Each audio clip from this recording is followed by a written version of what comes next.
बिस्मिल्लाहिर्रहमानिर्रहीम। अस्सलाम वालेकुम। Welcome to Arshi Khan's kitchen. Arshi Khan के किचन में आज हम बना रहे हैं कबूली ज़र्दा, जो कि बहुत टेस्टी है और यूनिक है, तो आपने ज़रूर ट्राई करना है। आइए स्टार्ट करते हैं। कबूली ज़र्दा बनाने के लिए हमने 500 ग्राम लिए हैं राइस। उनको भिगो दिया था 3-4 घंटे के लिए, क्योंकि ये पक्की बासमती लिया है। इसको हमने इलायची, छोटी इलायची और ये लौंग डाल, एक कनी जो है वो रहने दी है। अब हम इसे पानी से निकालते हैं।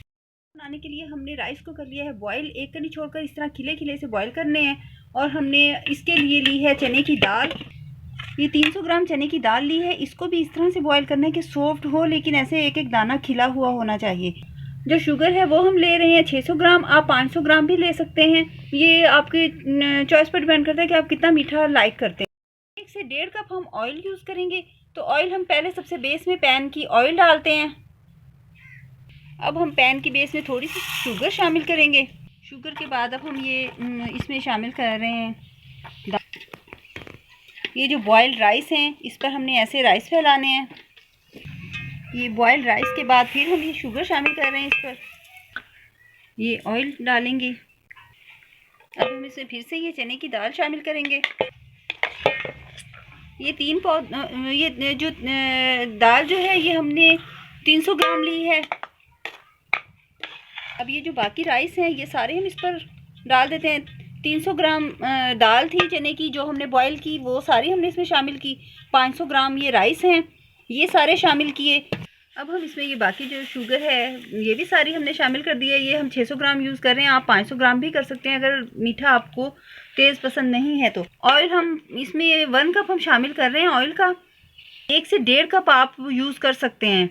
इसे मीडियम फ्लेम पर हमने इसे पकने के लिए रख दिया है। अभी ये राइस और शुगर जो है इसमें पानी बन जाएगा शुगर का, तो फिर हम उसके बाद इसे थोड़ा सा हीट इसकी ज़्यादा करेंगे और बाद में बाकी प्रोसीजर जो है वो आपके सामने लग चुकी है। इसे हम अब मिक्स कर देते हैं।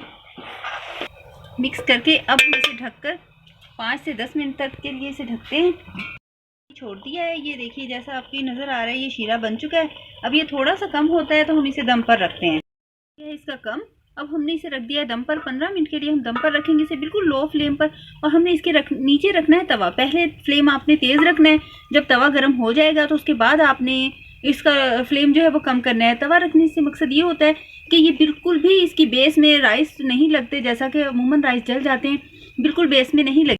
ये हो गया है बिल्कुल रेडी। और ये देखिए एक एक दाना कैसे अलग अलग खिला खिला है।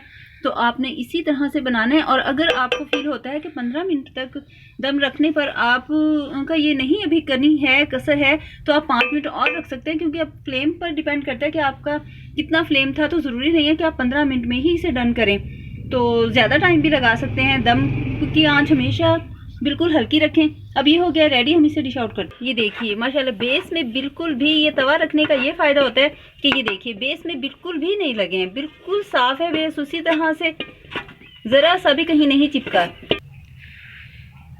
माशाल्लाह ये कबूली ज़र्दा जो है बिल्कुल हो गया है रेडी। बहुत टेस्टी होता है और ज़र्दे की बहुत सी इक़साम हैं, हम आपको मुसलसल सिखा रहे हैं इंशाल्लाह ताला। और भी अभी काफ़ी हैं जो कि हम मज़ीद आपको ये आपके साथ शेयर करेंगे। तो आपने ये ज़रूर ट्राई करना है, बहुत टेस्टी है। तो इजाज़त दीजिए, इंशाल्लाह ताला हम नेक्स्ट बेहतरीन रेसिपी के साथ हाज़िर होंगे। और इस चीज़ का ख़ास ख्याल रखें, ये चीज़ें अच्छी तभी लगती हैं अब ये खिला खिला एक एक दाना अलग से है, तो ये बहुत प्यारा लगेगा। ज़रूर ट्राई कीजिएगा। इजाज़त दीजिए, अल्लाह हाफिज़।